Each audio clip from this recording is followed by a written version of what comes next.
the UFOs? Bob Lazar. Oh, Bob Lazar? No. You know what he says about one of them they got from an archaeological dig? Oh, When he was talking about back engineering these crafts, he says like one of them was really old, and they think they got it from an archaeological dig. Like that was the discussion. I mean, it would be kind of crazy for me not to believe, A, that there's a lot out there in the universe and there has to be more than just us. It's also crazy to not, to just discount that we've been bullshitted for all of our lives, and they got a lot of cool shit going on, and we just could be a bunch of peons. I mean, it wouldn't surprise me. It wouldn't surprise me either. But that's the one that's so It doesn't bother me either. It doesn't bother me. That one pulls me in more than any other story. Yeah. Is the story of like the government has a crashed UFO that they're examining. Cool. I believe in the firmament, baby. The firmament. Oh, that's hilarious. I find that so much more fascinating than any other conspiracy because it's got this one element. And that's the size of the universe. That one element that makes it, of course, there's other life out there. What are they like? And are they here? And have they been here? And if they were here all the time, how much would they let themselves be known? I mean, how much would they be like, let's just keep an eye on these fucks in case they decide to blow themselves up. Let's just stop that from happening and just observe and let them work it out, because the only way they're going to really evolve is to sort out their differences and figure things out correctly and move to the next stage of existence. But they're not quite there yet, so let's just hover.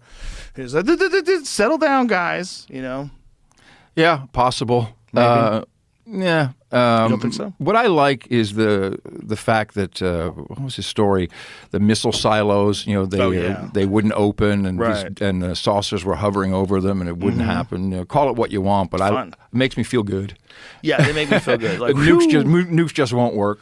Yeah, whatever it is. These guys. Well, that's the story is that after that's UFO folklore involves Fat Man and Little Boy.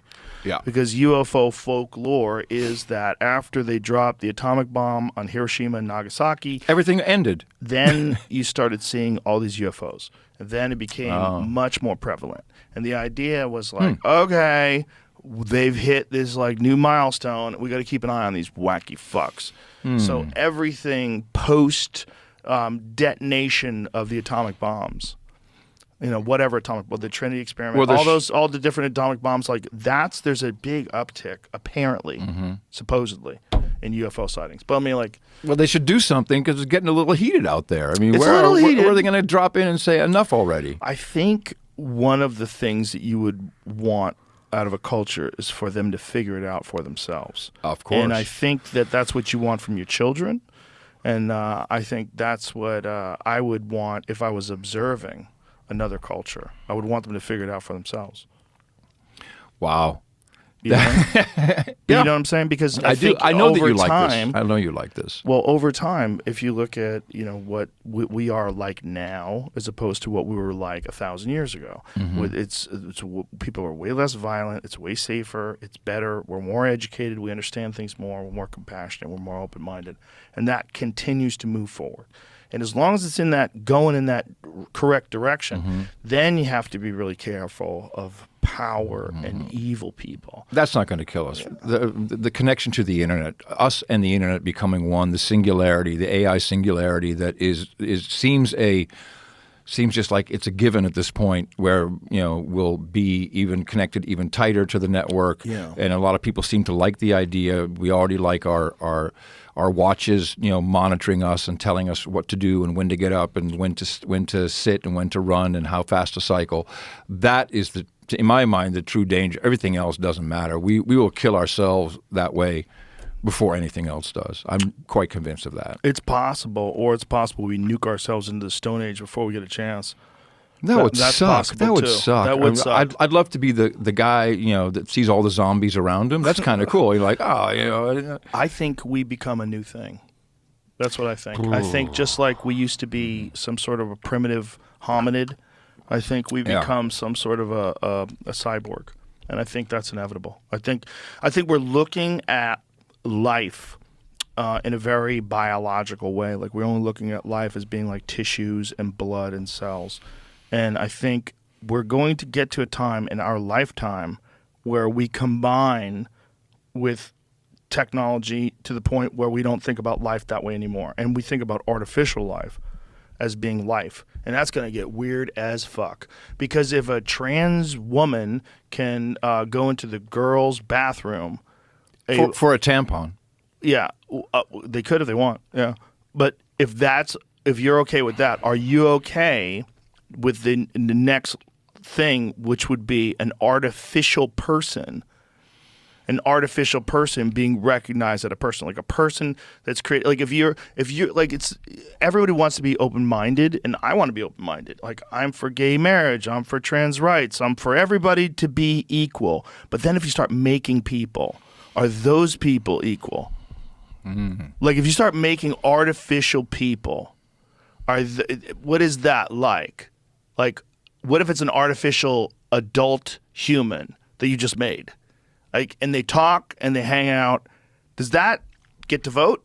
Does that? Right, that's a good question. Does it get to use the adult bathroom? It's only been alive a day.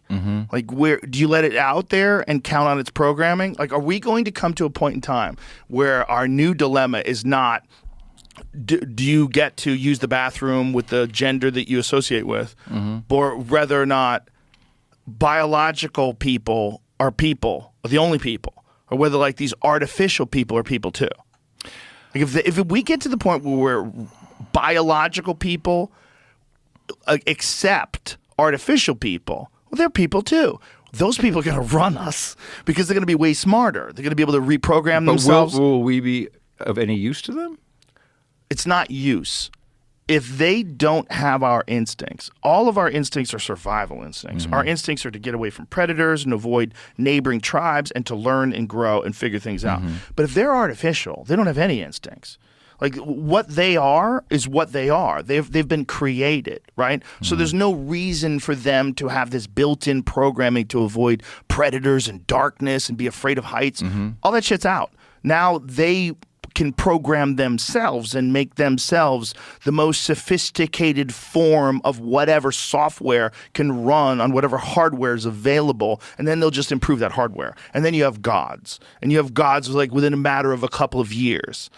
I think we should have stopped this shit when the fleshlight came out. That should have been the last human technology integration ever. We should have stopped there. We're going to have artificial people that are enhanced. We're going to have people that are enhanced with technology that makes them cyborgs, and they're going to have all the human instincts and greed and emotions and lust connected to godlike powers. I love you, Joe Rogan, because whenever we're done with the talk, you always go here, and I love it. I know that we're almost done.